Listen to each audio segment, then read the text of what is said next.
Teresa Bush went exploring in the nearby Cumberland Plateau area recently, and she found a rustic retreat called the Cumberland Mountain Lodge. Not just another B&B, mind you. This is part of a mission to preserve a Tennessee treasure.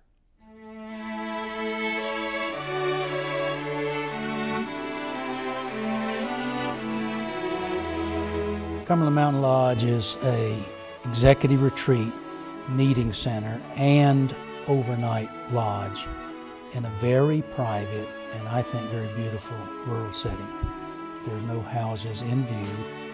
We're in the middle of about 800 acres, and it's very quiet. If someone wants to really get away in a beautiful rural setting, this, I think, is a great place. Dr. John Looney and his wife Susan bought this home and property in the early 80s from a family of dairy farmers. When the couple decided to turn it into what it is today, they also decided to return to the classroom. We went to school at Cornell University to study the arts and crafts style of architecture and furnishings, because that's what we really wanted here, was a southwestern mission style arts and crafts kind of a feel to the house. And it took about 2 years to complete the project. The Looneys already had a head start in a lot of ways, as there were several things about the house that they did not need to change.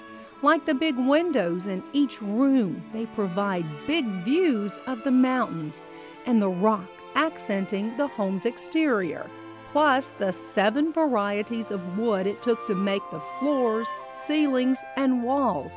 Those things were just about perfect. There needed to be just a few updates here and there to make it commercial while maintaining its coziness. This is the great room. This actually was a living room and dining room, and we made it into one great room.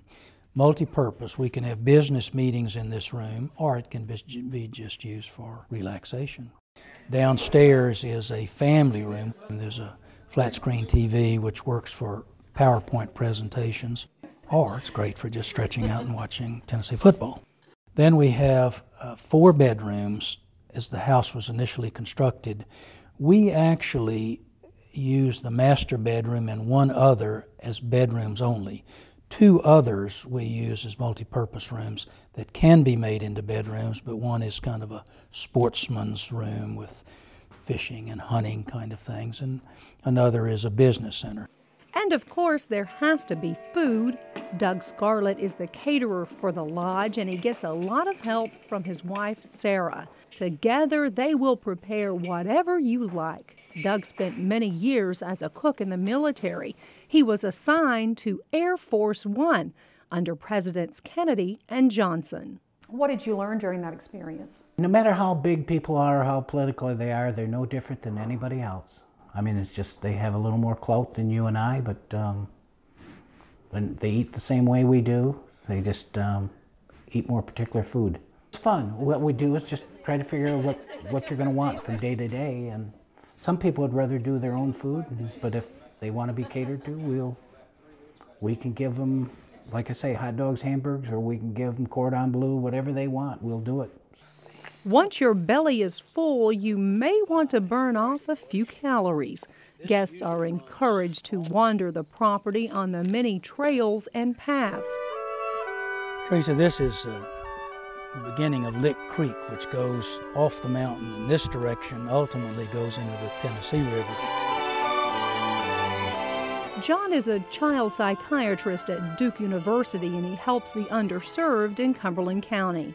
One day, he and his wife Susan plan to retire and live near the lodge like their son Matthew.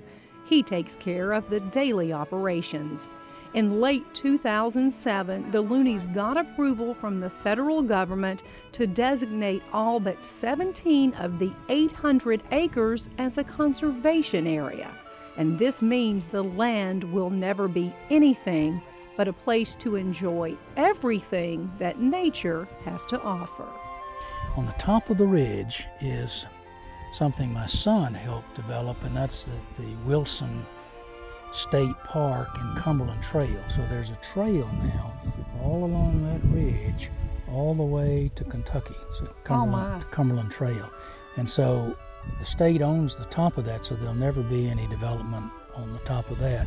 And of course, they'll be able to look down on this, and this will be preserved from development. So people can truly come out here and feel like they're in the middle of nowhere. yeah. And that is a good thing, at least every now and then.